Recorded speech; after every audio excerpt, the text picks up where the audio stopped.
India Pakistan സംഘർഷം അവസാനിപ്പിക്കുന്നതിൽ ഇടപെട്ടെന്ന American president Donald ട്രംപിന്റെ അവകാശവാദം ഇന്ത്യ തള്ളിക്കളഞ്ഞു.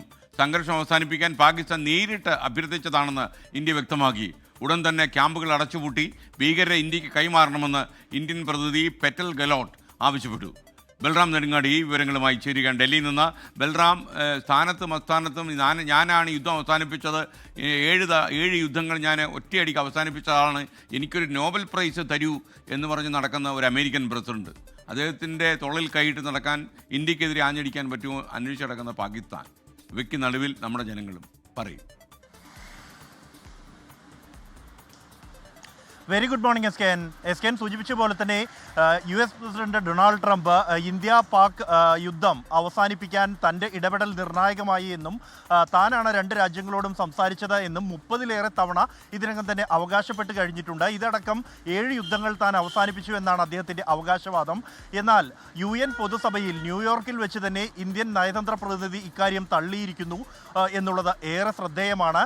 ഓപ്പറേഷൻ സിന്ദൂറിൻ്റെ സമയത്ത് മെയ് 10 വരെ പാകിസ്ഥാൻ ഇന്ത്യക്കെതിരെ ആക്രമണം നടത്തുകയായിരുന്നു. തുടർന്ന് 10-ന് പാകിസ്ഥാൻ സൈന്യം നേരിട്ട് തന്നെ ഇന്ത്യയോട് യുദ്ധം അവസാനിപ്പിക്കാൻ അഭ്യർത്ഥിക്കുകയായിരുന്നു എന്നും ഇന്ത്യയും പാകിസ്ഥാനും തമ്മിലുള്ളത് 2 രാജ്യങ്ങളും തമ്മിൽ തന്നെ സംസാരിച്ച് തീർക്കാവുന്ന പ്രശ്നങ്ങളാണ് എന്നും അതിൽ മൂന്നാമതൊരു കക്ഷി ഇടപെടേണ്ട എന്നുള്ളത് കാലങ്ങളായി ഇന്ത്യ തുടരുന്ന ഇന്ത്യയുടെ നയമാണ് എന്നുമാണ് ഇന്ത്യയുടെ പ്രതിനിധി പെറ്റൽ ഗലോട്ട് UN പൊതുസഭയിൽ വ്യക്തമാക്കിയത്. ഇതടക്കം പാകിസ്ഥാൻ പ്രധാനമന്ത്രി ഷഹബാസ് ഷെരീഫ് ഭീകരവാദത്തിന് ഇരയാണ് പാകിസ്ഥാൻ എന്നതടക്കമുള്ള കാര്യങ്ങൾ ഇവിടെ സംസാരിച്ചിരുന്നു. ഇതിനെ തള്ളിക്കൊണ്ട് ശക്തമായ ഭാഷയിലുള്ള വിമർശനവും പാകിസ്ഥാനെതിരെ ഇന്ത്യൻ പ്രതിനിധി ഉന്നയിച്ചു. പാകിസ്ഥാന് ഭീകരവാദത്തോടുള്ള സമീപനം അത് യാഥാർത്ഥ്യമാണ് എങ്കിൽ ഭീകരവാദ ക്യാമ്പുകൾ അടച്ചുപൂട്ടി ആ ഭീകരരെ ഇന്ത്യക്ക് കൈമാറാൻ തയ്യാറാകണമെന്നും ഇന്ത്യക്ക് ഭീകരവാദത്തോട് ഇരട്ടത്താപ്പില്ല എന്നും യാതൊരു തരത്തിലുള്ള സഹിഷ്ണുതയും ഭീകരവാദത്തോട് ഇന്ത്യ പുലർത്തില്ല.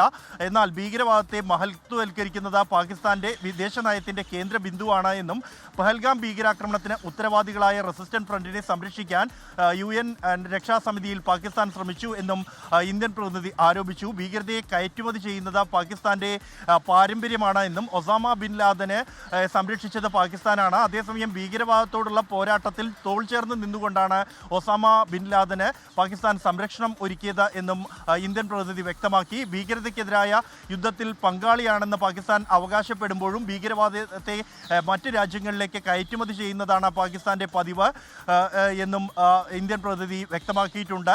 കൂടാതെ പാകിസ്ഥാൻ പ്രധാനമന്ത്രി ഷഹബാസ് ഷെരീഫ് അവകാശപ്പെട്ടതുപോലെ ഇന്ത്യയിൽ ഈ പഹൽഗാം ഭീകരാക്രമണത്തിന് പിന്നാലെയുണ്ടായ സംഘർഷത്തിൽ ഇന്ത്യയുടെ റൺവേകളും വിമാനത്താവളങ്ങളും അടക്കം തകർത്തു എന്ന അവകാശവാദങ്ങൾ ശരിയാണെങ്കിൽ അത് ആ വിജയം അത്തരത്തിലൊരു വിജയമായി പാകിസ്ഥാൻ പ്രകീർത്തിക്കുന്നുവെങ്കിൽ അത് ആഘോഷിക്കാൻ നേരിട്ട് പരിശോധിക്കാൻ തയ്യാറാണോ എന്ന വെല്ലുവിളിയാണ് ഇന്ത്യ നടത്തുന്നത്. ഇന്ത്യയിലെ നിരപരാധികളായ സാധാരണക്കാർക്ക് നേരെയുണ്ടായ ഭീകരവാദ ആക്രമണത്തിനുണ്ടായ മറുപടിയാണ് പാകിസ്ഥാനെതിരെ ഇന്ത്യ നടത്തിയ ഓപ്പറേഷൻ സിന്ദൂർ എന്നും ഇന്ത്യൻ പ്രതിനിധി വ്യക്തമാക്കിയ SKN.